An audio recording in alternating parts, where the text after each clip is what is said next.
Alright, we're going to be watching Kevvyhart, who's going to be playing Kiriko and Mercy on Numbani. This is Silver 1 on console. I recently watched one of your VOD reviews earlier of Akiri Silver 1, and I noticed I do a lot of similar things, such as healing probably a bit too much. Also, my healing accuracy is terrible, suzu timing, and when to use it, and staying a bit too far in the backline. I play Kiri the first 2 rounds and switch to Mercy. I also noticed with Mercy I get myself into situations where I'm stuck and die, including doing somewhat stupid reses because I don't look around first. After watching this replay, I noticed the mistakes I did, but I'd like help for in-game sense and any other tips you have that I can improve on. Okay, so I've already seen this game. A few notes. Number 1, I think your accuracy is actually pretty good. Both your healing accuracy and your kunai accuracy are good, certainly better than your rank, I would say. Definitely not a problem at all. I think your kunai aim is actually significantly better than average for your level, and honestly, you should throw more kunais. Like, pretty much every single time you choose to throw kunais, good things happen. So, yeah, throw more kunais for sure. That's number 1. Number 2 is I think your suzus are definitely an issue, as you commented.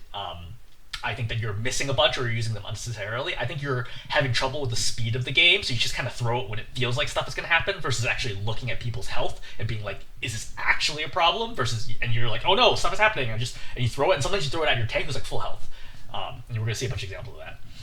Number 3 is staying a bit too far in the backline. Oh yeah, for sure, definitely. You're playing, I think, way too far back typically. I think you're playing 10 meters plus away from where you should be, like 10 to 15 meters away from where you should be on a pretty consistent basis. And it takes a lot of your value away because you're not able to land like quick healing or quick suzus or be able to weave your attacks in or whatever it ends up being. So I think all of those are kind of a problem.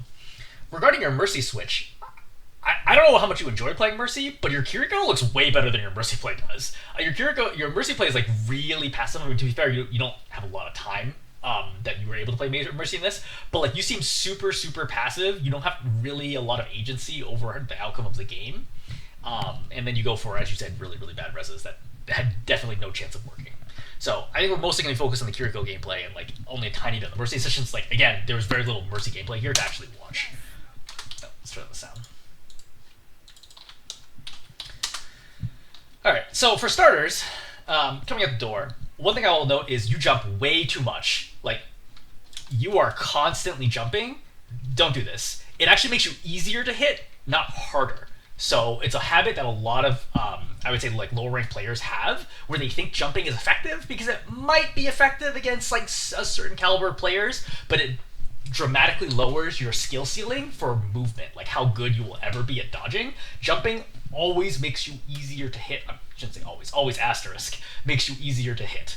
There are a few situations where jumping is the right call, but because it's way too hard to explain what those situations are, it is much more straightforward for probably anybody below Diamond to just say, do not jump. I think that is like a pretty good like overall tip. Just don't jump when you move, because jumping makes it easier to hit you, not harder.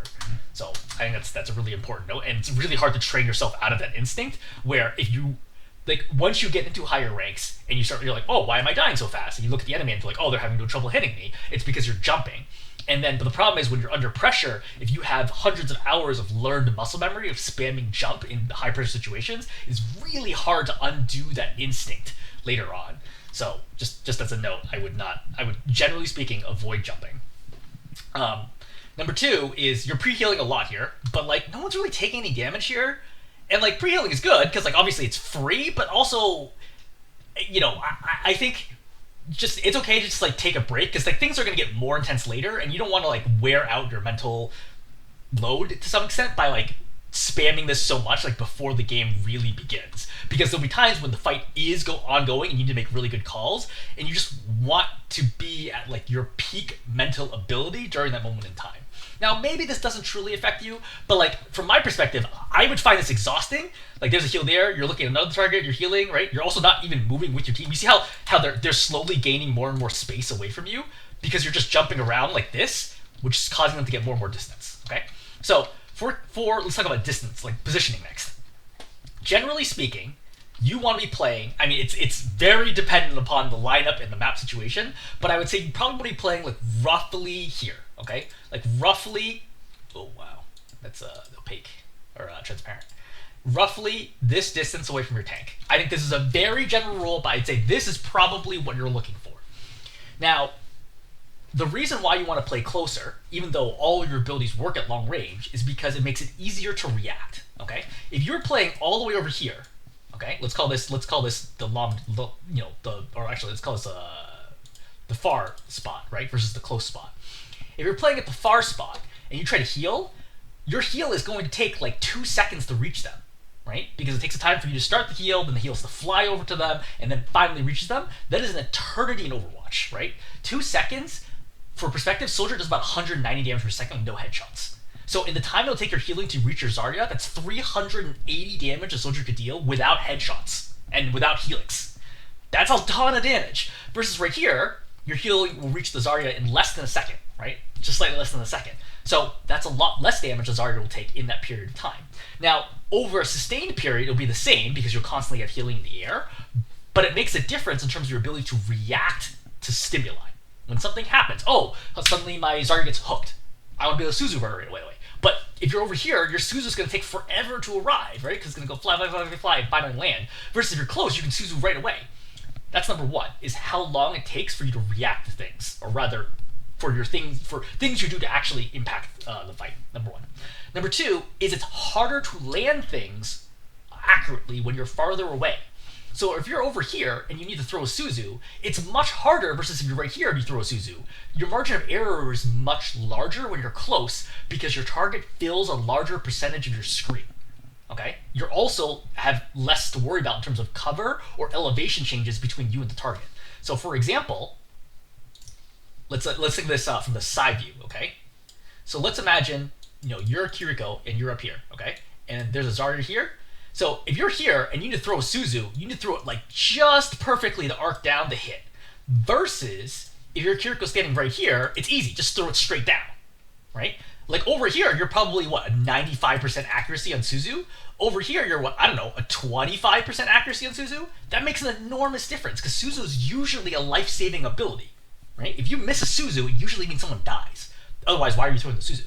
So, that's a critical thing to think of. Is just the closer you are, especially to your tank, the easier it'll be for you to make plays. And yes, it puts you in more danger, but, and I've said this in a bunch of different ways in a lot of different videos, the goal of playing support, and actually all roles, is not to minimize all damage that you take.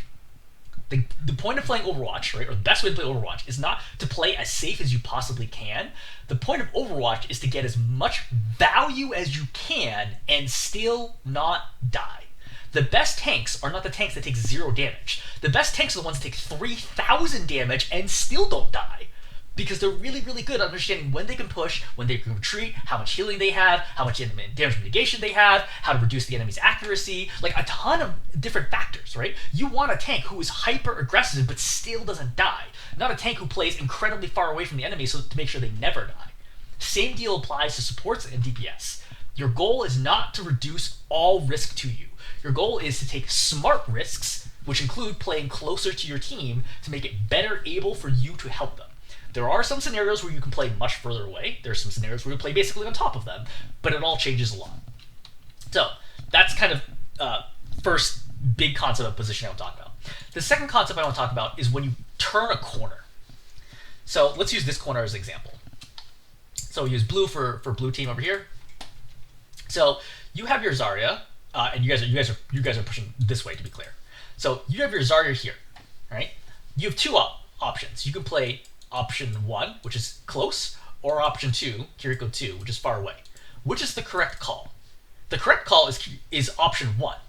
The reason being is as soon as your Zarya crosses the corner, look how long it would take you to get LOS to be able to see that Zarya. So as a general rule, when your tank is about to cross a corner, you want to play close. Right? You play much closer. That way you can help them as they swing the corner. When the angle is long, like when your Zarya is all the way out here, and let's say fighting, let's say a Roadhog out there, okay. When your tank when it's a long angle, then you can play further back, right, or even all the way out here if you want to, and that's fine because you're not going to lose LOS of your tank in that situation because your tank isn't going to suddenly be able to run around this corner, especially with the enemy tank holding the position. So that's something to always think of is it's almost like a slinky. right? As your tank gets close to a corner, you play close. As your tank gets farther from a corner and is not planning on pushing that corner anytime soon, then you can play farther away. That's a general idea. So, why do I mention this?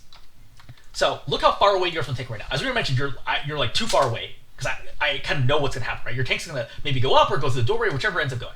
So now, you see how you jumped backwards as your tank is moving forwards. You're already out of position. You need to be like right here, following your tank, pretty much lockstep going up the stairs. Because see how your Moira is already up here too. And there's your Torb, and there's your Zarya, and you're like looking around, you're like, hey, what the heck? And now this fighting is happening, but you can't help because you're not up here, which means you're not able to get this healed, which means your Moira has to fade.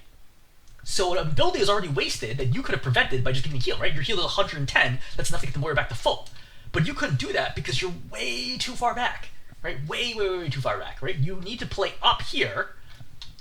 This is actually more complicated because I would say that this map actually makes things easier in some senses because you pretty much just need to focus on your tank, but in some scenarios you need to focus on the DPS where the same general rules apply, but it's more complicated. But suffice to say, like, you need to be up here. But you notice that because you're out of position, now you've had to use Swift Step to get into position.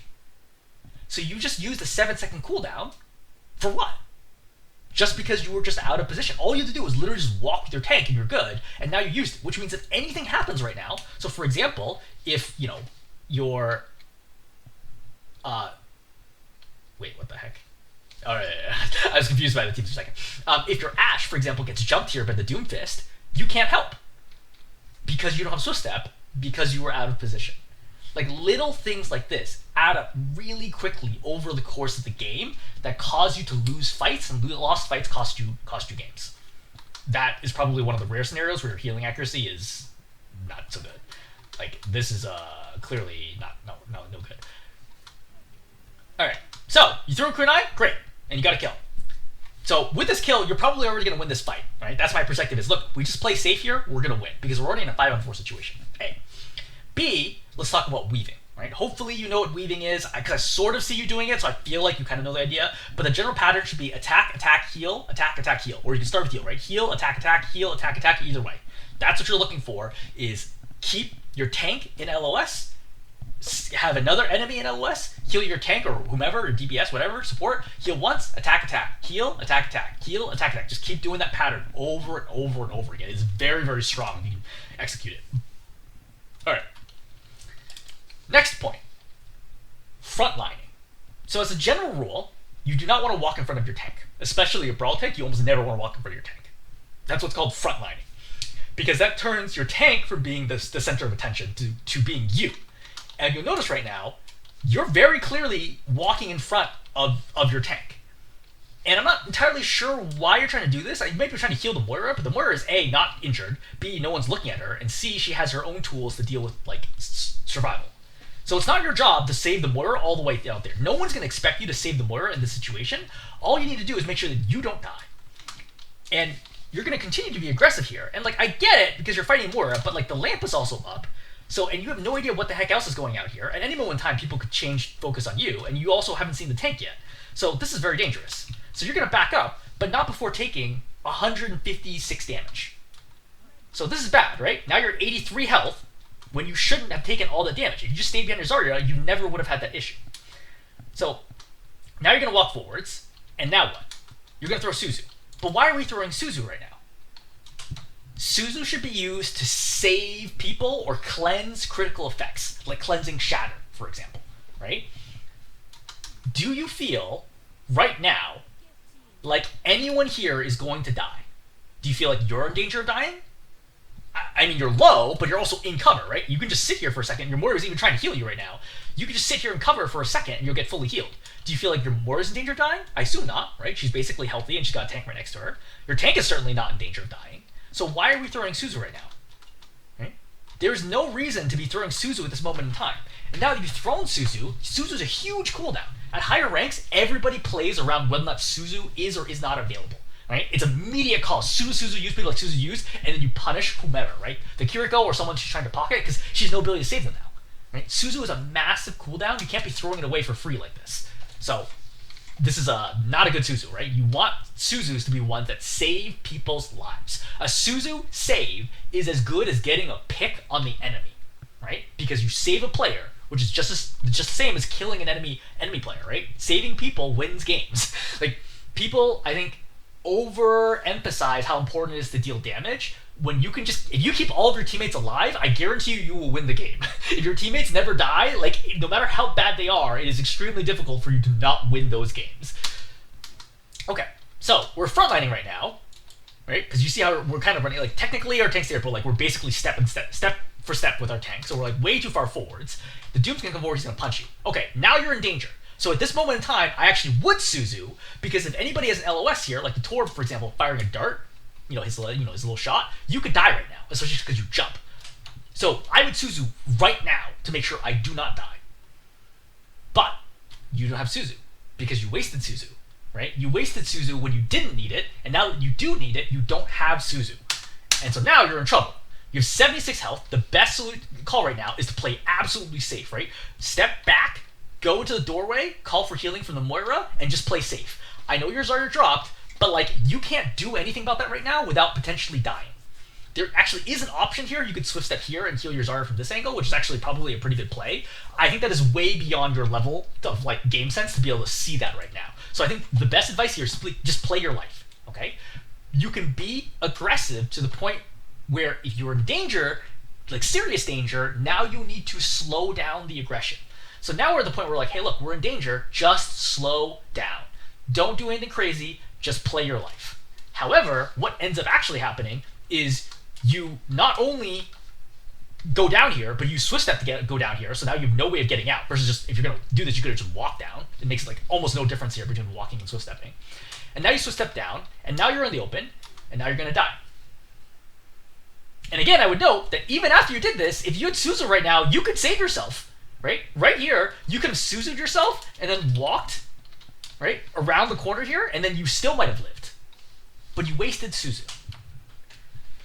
So, kind of, this first life encompasses so many things about your gameplay that I think are areas for improvement, right? You're not playing close enough, right? Then you get a good kill, and you really just need to play safe, not try to force anything, just play safe and you'll win the fight. Then you put yourself into danger, which doesn't get you punished the first time. Then you put yourself into extreme danger the second time, and it does get you punished because you used your cooldowns incorrectly, and you have no tools right now to save yourself. Right? So all of these things add up to you dying here. Your team is still going to win this fight, but you personally did not play that fight well.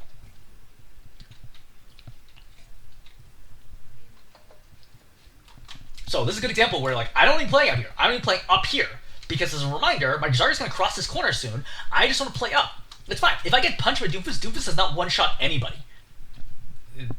Caveat. But Doomfist without a powered punch does not one-shot anybody. There's no reason to expect that I would get killed here, even though Doomfist targeted me. And I have Suzu, so I'm totally fine.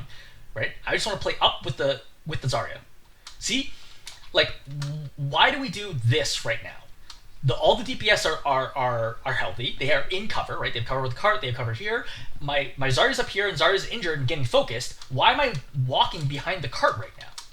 Like, why am I playing back here instead of playing up front, where I'm not going to be in any danger? It's not like they have a bunch of enemies. So, for example, let's say that the enemies had, the Zarya here, and then they had, an Ashe here, and they had a Bastion here. Well, yeah, obviously I don't want to stand here. Right? But right now, I don't see anybody. They're all playing tight to the corner, and I want to be playing up. And you see, now your heals are not going to be on target because you're so far away. Like, just look at the situation and think, how did you get here? How did you end up this distance away from your Zarya, who is the only person on the team who is taking any damage?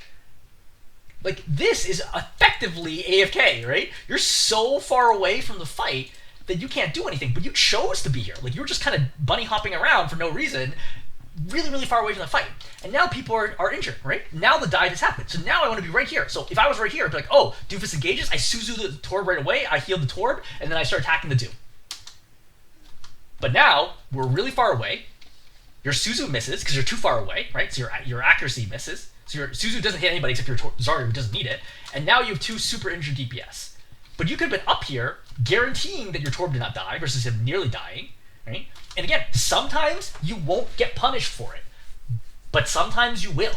And that's why we our focus is on building good habits, right? It's always about good habits, because good habits lead to better play, which leads to more games won. All right, so we want to play up here again. Please stop jumping. If you ever ask me to do another replay again, please stop jumping, because it makes me, like, as somebody who gets motion sick, it actually makes me a little motion sick to watch. All right, so coalescence popped. Everyone's pushing up. So I think good call here to leave cart, right? You're both DPS already moving it, so just go up here, try to help. So you jump up right away. So I would note is that, okay, well, you do see your Zarya is critical. So I think it's fair to Suzu right now, because you also hear the Bastions. I think it's fair. Definitely don't be healing the Moira right now, because the Moira is actually at full health, but the Zarya is not. So I think there's a lot of scenarios where pre-healing Moira is the right call. I think in this scenario, I would heal the Zarya, because I think the Moira is fine. That healing is obviously not on target. Try to attack, right? Get another heal in.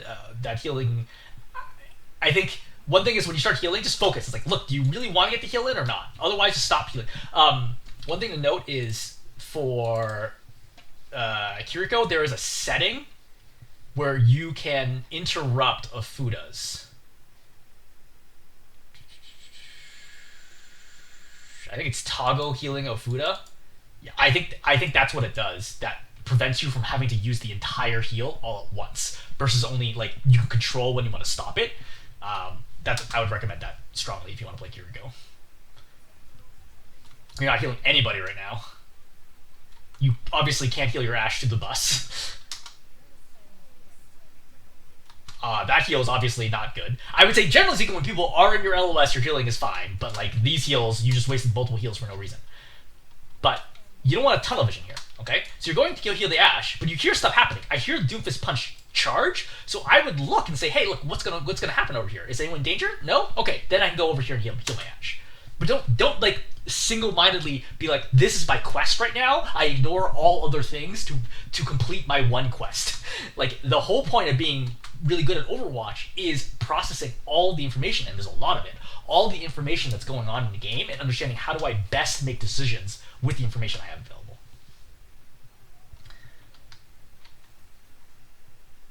Alright, so things are pretty smooth from here. I'm gonna, like, talk way less about, like, healing accuracy and stuff like that, because you can tell when your healing accuracy is no good. So this situation is a good example of why you should not be this far back, right? If I see my Zarya up here, I play up. So keeping Zarya alive is probably one of the most important things that you can do as a support. The reason being is that Zarya is an unbelievably strong carry hero because of the way her energy mechanic works. So Zarya, once she has 100 charge, does like 190 damage per second. It's get buffed now. It's like 190 damage per second now. It's absolutely bonkers. So she is like more than your life, more than anybody else's life. It is most important to make sure Zarya does not die. Okay, I would say the only thing that matters more than keeping Zarya alive is the objective itself. But right now, the objective is clearly going to cap. Like, there's no way they're going to come back and contest this. Just play up over here. I would be right here healing my Zarya and making sure that she can't die, right? And now I'm throwing a couple kunais, right? Kunai, heal, kunai, heal. I would have killed the Junkrat in that situation. The Junkrat would be dead if you played up. And I truly believe you would have gotten that kill too. You only need one body shot to die. But because you're playing so far back, you can't do it, right? So you see that you're really, really far away, and so you're, like, not sure what's going on, versus if you're playing the corner, you'd be A, safe, and B, able to heal the Zarya a lot sooner, and C, would not need to throw this Suzu. Because you can see the Zarya is safe here because the Zarya's in the room. So whoever's attacking the Zarya has to be on the outside of the room, so I don't throw that Suzu yet. This is another example of a Suzu that is not saving anyone's life. Yes, it heals the Zarya by a little bit, but who cares, right? The most important thing with Suzu is the invulnerability of it. Suzu would be an amazing ability even if it healed 0, because the invulnerability and cleanse are actually what's really, really critical for it. Why are we backing up right now? You can see you're moving, you're backing up, but I'm actually getting closer. You're in no danger here, okay? One thing that I think is almost like good practice for Kiriko is, like, the best Kirikos are the ones that know how to stay in a fight as long as they possibly can. And they're the ones that are dueling you all the way down to 50 health, and then they swift step away. And then you're super frustrated because you wasted time, and you got them super low, and you're super low, and or they got a kill, and they still didn't die. Like, you're playing so far back now because it's safe, but you need to play up Because even if they all turn, I guarantee you, if you were standing right here and we teleported all 5 enemies in front of you, you still could not die if you're fast enough to Swift Step away. Like, Swift Step is an unbelievably good ability, and it's on a relatively low cooldown. So you can play much further up than you can on a lot of other supports. And maybe, like, I don't know whether or not you play, like, Mercy primarily, but, like, I feel like you play much, much further away than a Kiriko would, but, like, maybe a Mercy or an Ana would play this distance. And you see right here, this is where things go wrong, right? Healing's got to be on target, which it pretty much is, but you need to be right here and like, oh, bubble's gone, I Suzu right away. Because Suzu's going to buy her that 1 second to get to the corner, and then you plus the mortar healing now should be able to keep the Zarya up. Because it's not like a soul form's up. If Bastion's soul form's up, she's going to die no matter what. But without Bastion a soul form, this is actually an easy save. Suzu here, guarantee you, saves her life. But because you threw Suzu earlier, now she dies. And that's a big loss to lose high energy Zarya in that situation, right? She's got 100 energy right now. If she lives here, like, you heal her back up and she steamrolls the enemy team.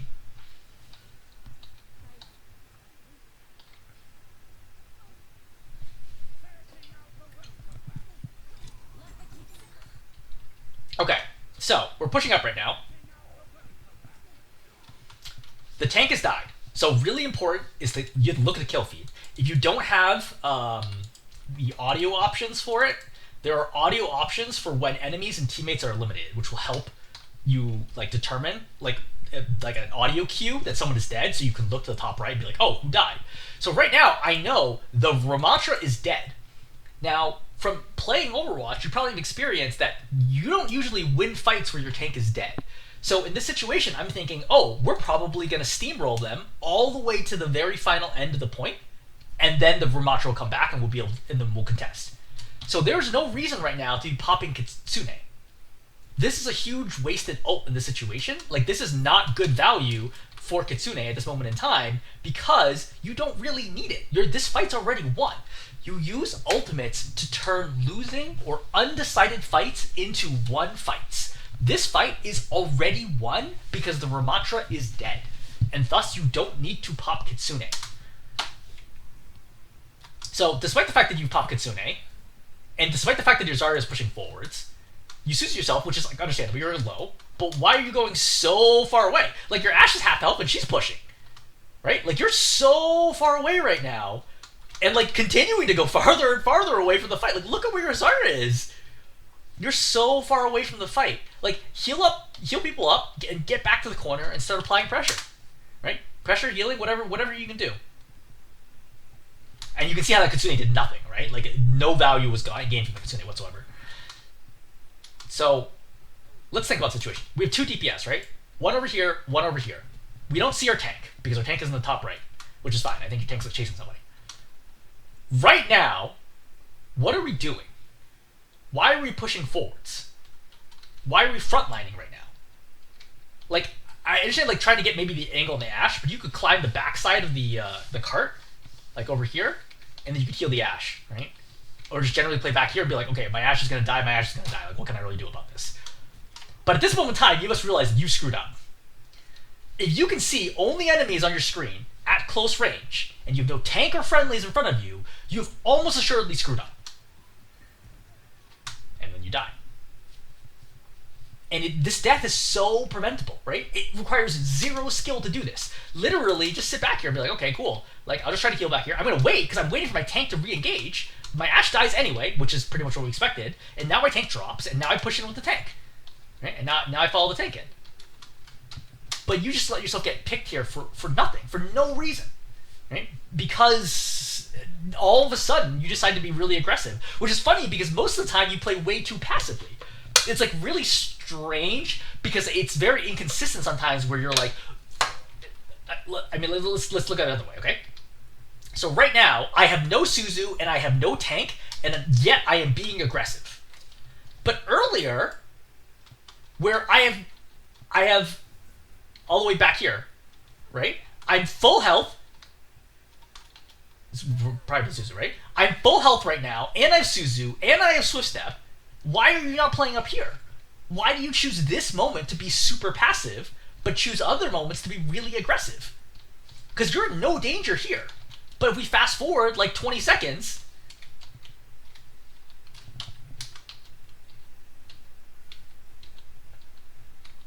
wait, health. Well, it's more than 20 seconds. If we fast forward like 40 seconds, why do you choose right now to be aggressive? Like, there's no... I don't see the thought process here around what caused you to think, right now, I want to be super aggro to 4 people who are all shooting at me. Like, this is an extremely dangerous moment because of how much spam there is, and then you end up dying. And that death costs your ability to take the point.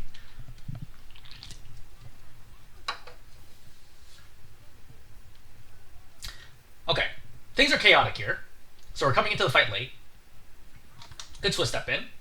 There's a trap here.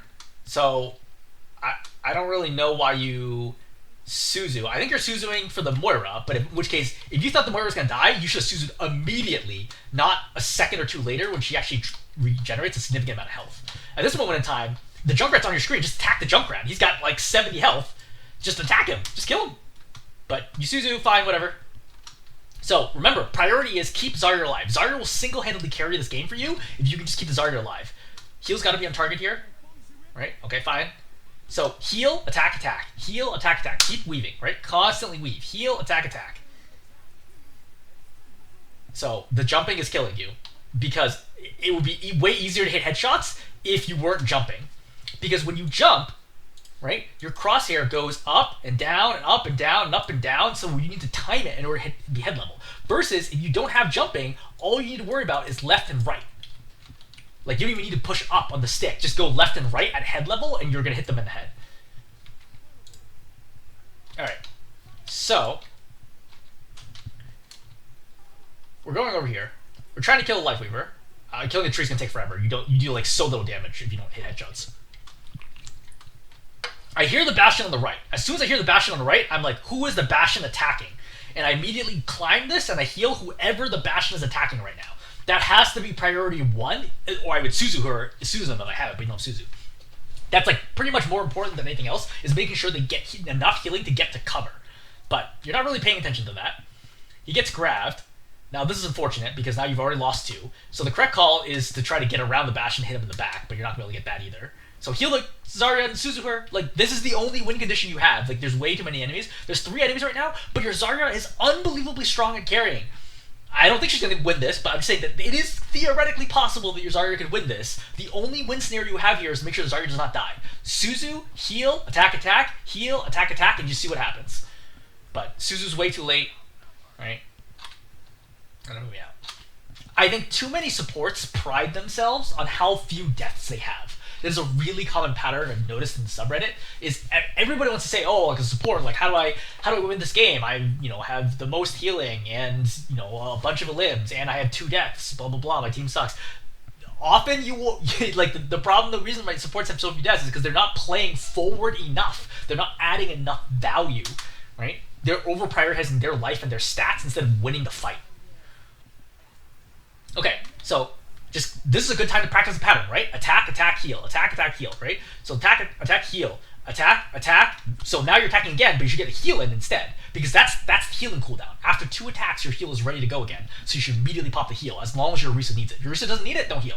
But like, why not throw the heal here, right? Because the Ramacha's not dying anytime soon. He's not low enough to bother continuing to attack. So throw the heal right now, right? But you see, now we're exclusively attacking. And not only that, you see that with your jumping, you notice that you now jumped towards the Ramacha. And this is a really good reason why you should not jump. You see how you're jumping towards the Ramacha? And I'm sure you didn't want to do this. I'm sure as soon as you did this, you're like, oh wait, I actually don't want to be in punch range. This is the problem with jumping. When you jump, you're committed to your motion. If you jump forwards until you land, you can't start backing up again. And this is why you don't jump. Because not jumping allows you to constantly react to whatever's going on. But if I jump forwards and I'm like, oh shoot, I'm too far forwards, now I have to back up after having jumped forwards, which is a commitment itself. And now the Ramacha's going to chase you down. At this point in time, we should now remind ourselves, how much damage does Ramacha do? So Ramacha does 60 damage per punch, and he also has the option to do a quick melee for 40. So Ramacha needs to go punch, quick melee to kill you. So it takes 4 punches to kill you. So that's punch number 1. Okay, great. For the record, I have options here. I could Swiss step immediately up to the Torb, which would be fine. But I can also just back up, Swiss step to the Zarya, right? I could Suzu myself. I get a lot of options, but definitely do not Suzu yourself too early, because I want the enemy to commit to trying to kill me unsuccessfully. That's the goal, is I want to bait the ram out of position, then Swiss step away, and then my Zarya finishes off the ram. That's punch number 1. Now this is punch number 2. He mathematically cannot kill me right now. At 130 health, he needs 2 punches and then the quick melee to kill me. So I can easily tank 1 more punch here before I have to Suzu myself or Swift step away. The problem is, now you panic and you Suzu. Additionally, note that he dropped out of Nemesis form, so he can't even reliably punch you anymore. So the odds of you dying went down even further. It's actually quite hard for a Macho to hit you with just the staff, it's just a small target. So this is all wasted value right here that you could have gotten if you just Suzu'd later and knew how much damage Ramatra did.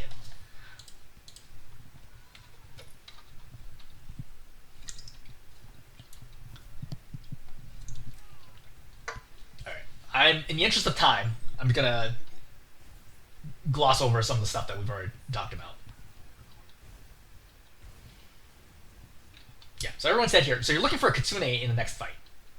Right? So you're looking for 5-on-5 scenario where my team is able to engage on top of them, which is great. Ideally, you want a kitsune that can run all the way down here. That way your team can chase them down so they can't get a spot.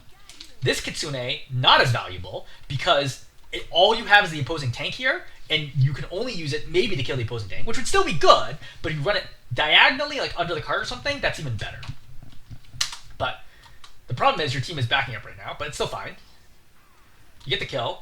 There's a Bastion. You need to focus the Bastion down right now. Bastion has to die. I think attacking the Life Weaver is reasonable, but not dead for that long. You don't have Suzu.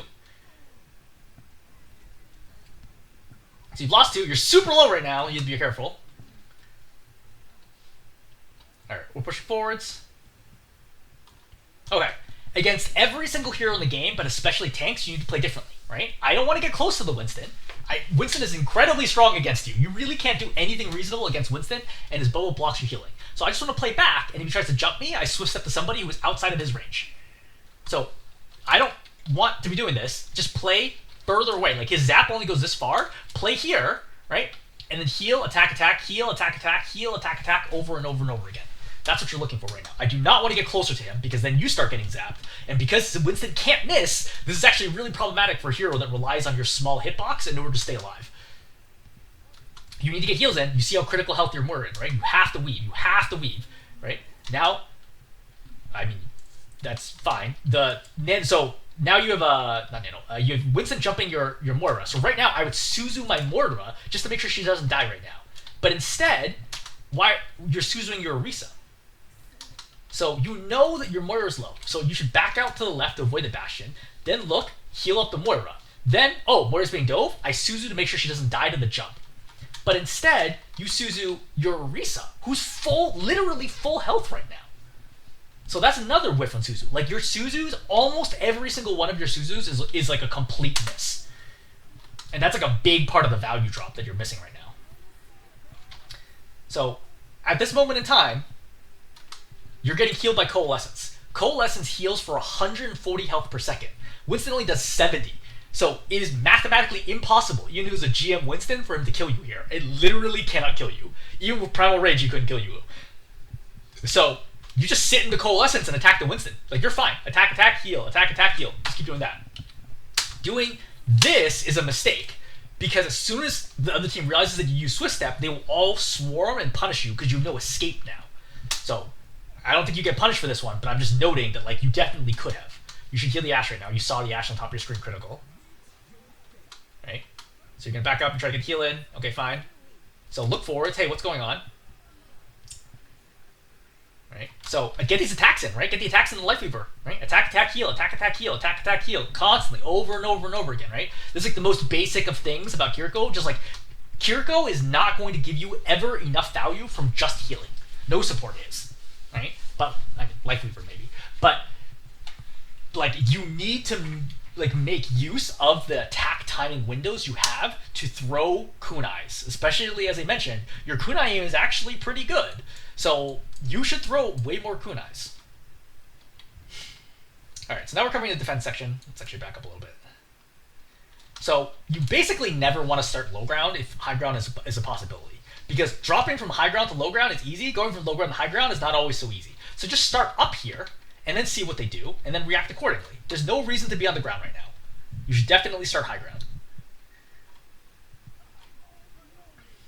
Alright, so fighting's happening. So when I see my Risa do this, I step forwards. Why? Because I'm scared my Risa's going to turn around the corner and I can't get the heal in.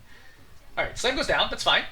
Yep, headshot, heal, attack, attack, right? So now attack, attack, heal, attack, attack, heal. But I noticed my Risa is discorded and low.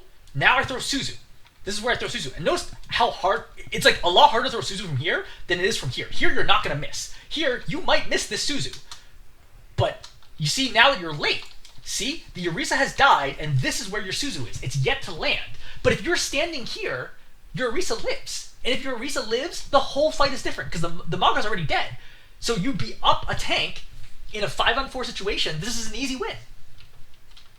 But once again, too far away.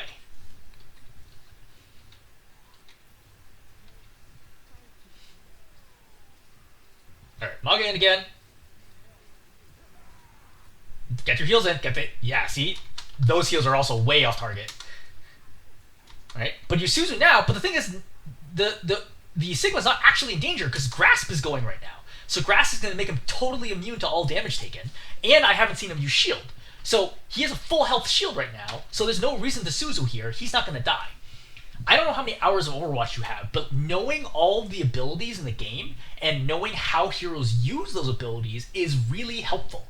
Because knowing what your Sigma is going to do here helps guide how much danger you think the Sigma is in.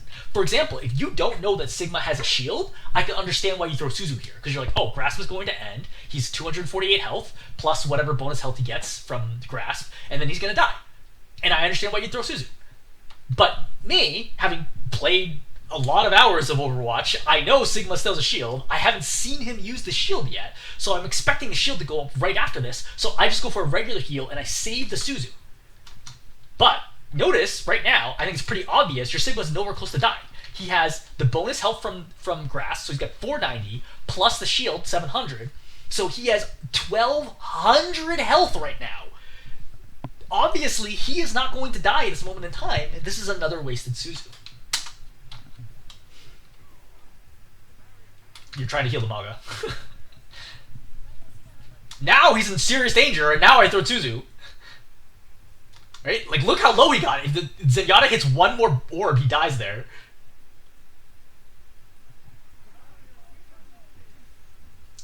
Alright. So, you really need to weave. It's, like, absolutely critical to weave. Because your Sigma's taking a ton of damage right now, he needs every point of healing to be able to have any chance of contesting this. But for you to be attacking right now is brutal. You really need to get the healing in, right? But don't exclusively heal, right? Heal, attack, attack. Heal, attack, attack. Weave. Constantly. It's so important, right? And you see, he gets so low that he gets spooked here, and he's like, oh god, I'm going to die. And now he pops Grasp. But the problem is now you've overlapped your abilities, right? He used Grasp now, and you use Suzu because both of you are like, oh god, he's super low. If you healed him up, maybe he has more time to get that Grasp in, and you can save your Suzu to save him for later. But now you use both abilities, which means your chance of winning this fight is now 0. Like, you have no ability to push up and contest the point now.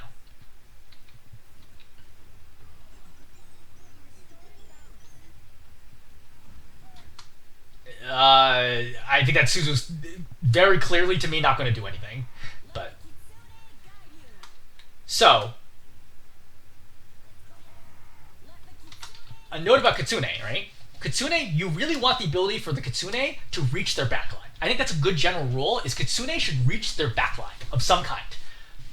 But doing Kitsune around a corner is almost always a bad idea, unless they were playing very close to the corner. Because in this situation, what's going to happen is they're just going to run away from the Kitsune.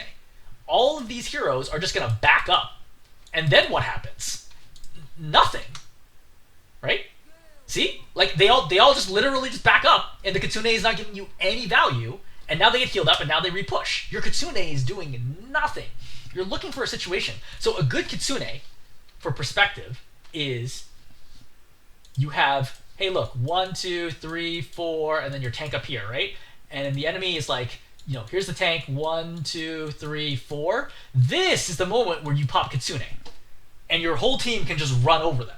That's what a good kitsune looks like. And you don't need all 5 of them to beat here, right? 2, 3, fine, whatever is fine. But like that's a situation where you can use the kitsune to run over the opposing team. But you don't have that here in the situation, right? Your kitsune reaches nobody, and their team just backs up. Once again, the Sigma is not actually in danger of dying. Like he's already using grasp, and he's over half health anyway. So I would not expect him to die. Like keeping track of your team's cooldowns is really important for Suzu. So for example, if your Mora has fade, I don't throw Suzu at her because I'm expecting her to fade, right? If your Sigma has grasp, I'm expecting him to grasp. If your Reinhardt has shield, I'm expecting him to throw the shield up before he dies. And if they don't, I mean, it just kind of is what it is, right? Like, go next. Like, it happens. Like, people will make mistakes. But wasting your Suzus when people have easy-to-use defensive abilities, that's bad. But, like, if Genji has deflect and he's getting beamed down by a Zarya, I'm going to Suzu him because the deflect's not going to do anything.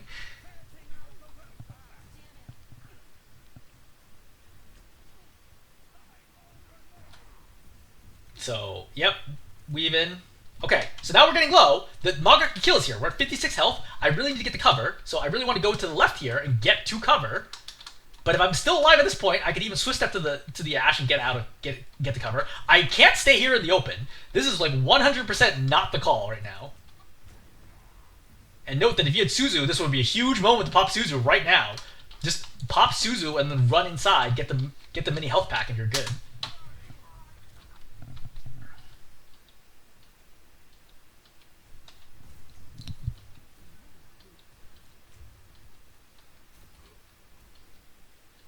Alright, so your team's regrouping here. Alright, so Malgus popped Cage. So, reminder for Cage. The Cage has like, I don't know, like 1,200, 1,300 health. It's a lot of health. You're not going to be able to destroy the Cage. Just generally speaking, unless you have a Bastion or something, or like a Roadhog Holog, you're not going to destroy the Cage. So, when Cage is popped, you must immediately make a decision. Am I going to stay out of the Cage, or am I going to walk into the Cage?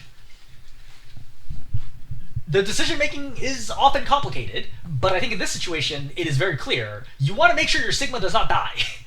So if your Sigma dies here, the card is close enough that you're going to trickle in after that, and you're never going to get a real recontest. So my goal here is I am 100% going to make sure my Sigma does not die. If my Sigma dies, this round is over. Okay?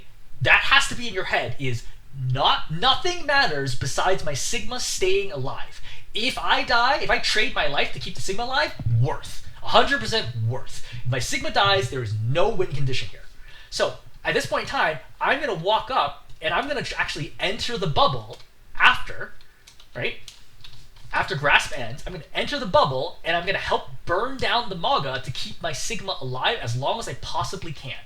But what you do is that you just try to sit outside of the bubble, but you notice your heals don't go through. None of your healing is going through right now. Right? This healing also not going through. This Suzu not affecting the Sig right now because he's like still inside of the shield, right? The shield is blocking it. So all of the things you're doing right now are not helping. You could just step inside of the cage and do it. And yeah, it sucks to be chained in the cage, but again, if your Sigma dies, this round is over. You're using all of your abilities and doing literally nothing. If you took your hands off of your controller and just stood here right now, your value would be exactly the same. Because you can't heal the Sigma through the cage. That's the problem here, is that nothing you're doing, none of this healing is reaching the Sigma. And like, probably a Sigma dies here anyway, but you're going to lose regardless. Like, give yourself a chance here at maybe the Sigma being able to flip it. Or stay alive for DPS to come in. But like, you didn't do anything there. Right? Like, trying to do something is always better than doing nothing. And trying to heal somebody through a cage is doing nothing. Because it literally doesn't reach them. From here, like, you don't really have a realistic chance of doing it. Like, your team's, like, constant. Like, this is what I mean. It's like, your team is constantly staggered right now. Right? Their team just constantly has a massive advantage over yours. Like, this is a good kitsune, but, like, what can your team do with it? Right?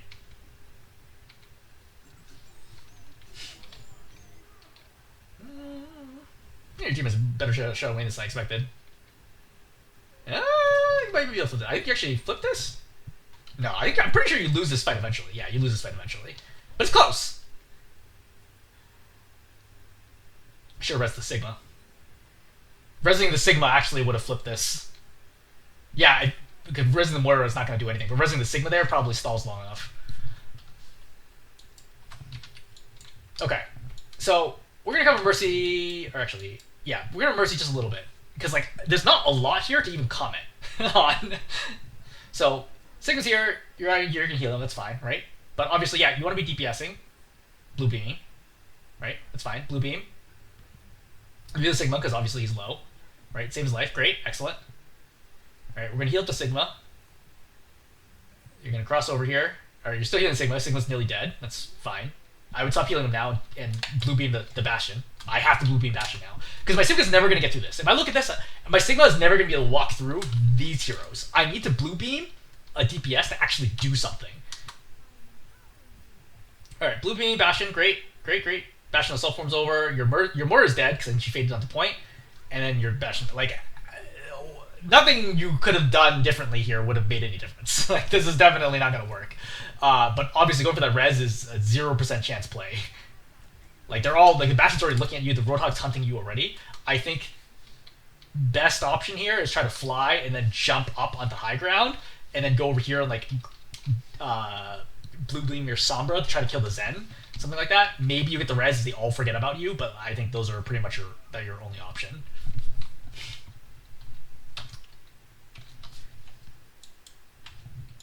So defense is pretty much going to be the same thing. I mean, your team's just going to get steamrolled. Yeah, you're blue beaming the Ashe here, which is good. Right? Soldier's there. So right now, I would say do not switch targets. The way you deal with the soldier is you blue beam the Ashe, and the Ashe kills the soldier. Ashe is actually strongly favored here against the soldier with the pocket. So healing the Sigma is a mistake. As a general rule for Mercy, if you could get away with using blue beam, use blue beam. Mercy's strength is not her healing, it is the blue beam. The damage boosting part of her kit is the most valuable thing she does. Do that all the time. It's like if I was a professional basketball player and an amateur cook. If I wanted to make the most money, I want to spend as much of my time playing basketball, not cooking. That's the same deal with Mercy, right? Mercy is a pro damage boosting hero. She is a subpar healer, which means every second that you're healing actually reduces your chances of winning the game if you didn't need to do the healing and could have been dealing damage instead. So damage boosting here is 100% the right call. See, you're actually trying to take the fight. You should be damage boosting right now. Right? Still damage boosting. Like, I see this Helix, it missed, I'd still damage boost. If she hits shots here, like the soldiers, like, even, she forced off the soldier just by herself, no pocket even. Right? You need to be going back up top, playing with the Ashe. Right? There's certain heroes that are really strong while being pocketed. Ashe is one of them, Sojourn is another, right? Those are big time heroes that you want to be damage boosting because it changes breakpoints for them, which allows them to kill enemies a lot faster. Damage boost. Yep. Alright, now heal and follow down, that's fine. Right? Heal her up. So, I know everyone here is low, but, like, I don't actually think there's a winning case scenario here, maybe? It's tricky. I think it's reasonable trying to heal a Bastion in that situation. Get the grip to res now. I think you should res the Bastion. The Bastion's a safe pick, and then maybe he can do something. Resing the Sigma here is actually bonkers. Like, look how many enemies here. 1, 2, 3 are going to be able to see you, and then the easy punch to kill you. And look how low the Bastion is. I think if you res the Bastion here, it could have gone totally differently. Right? Moira nearly kills the Zen here. Yeah, I think if you res the Bastion here, you have a chance of flipping this. But without that, that's going to be it. Okay. Like I said, not a ton of Mercy gameplay to really comment on. So, barely worth noting, honestly. On the Kiriko stuff, general themes that we've talked about, right? 1, Suzus are consistently being missed or misused. I would say pretty much all the time. 2, not enough weaving. 3, you need to play much closer with positioning, right? Much, much closer. And then, there's stuff about like kitsunes and stuff like that, but I think that's like lesser priority compared to like, make sure your Suzus are saving people, right? Make sure you're weaving, and play closer to the front. Are like the 3 overarching things I would take away from and say that this is a big deal, right? Don't frontline, but play closer to where the front line is, as a general rule. Alright, I'm going to hold there. Hopefully this is helpful.